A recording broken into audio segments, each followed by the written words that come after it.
Hello, sir. Welcome to Business World. What is your first reaction on the Union Budget 2024?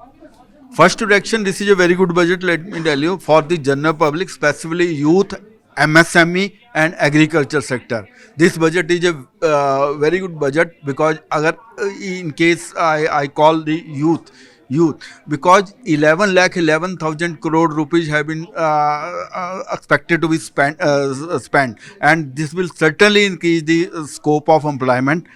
At the same time, as per MSME is concerned, loan amount have been increased from 10 lakh to 20 lakh rupees per MSME. So this will give boost to MSME industry and overall economy also. For overall budget is very good, but one thing is there that for capital market, specifically for stock market, this budget is very bad because capital gain tax have been increased from 15, short term capital gain tax have been from 15 to 20,000, and long term capital gain tax has been increased from 10 to 12%.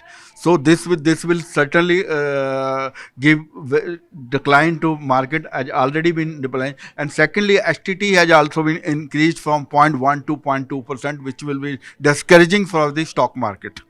So, sir, everybody is calling it as a populist budget as they covered women's, farmers, and youth. So, do you think they have neglected the middle class in their populist budget?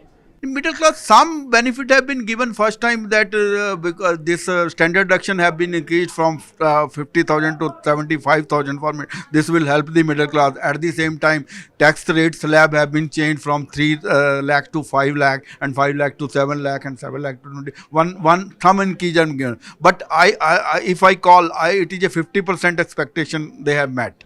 But as BJP government has started in starting since 2014 say that up to 5 lakh we will be exempted, but now after 10 years they are doing. They should have done much earlier than that. Now we were expecting that it will be up to 10 lakh, this will be zero.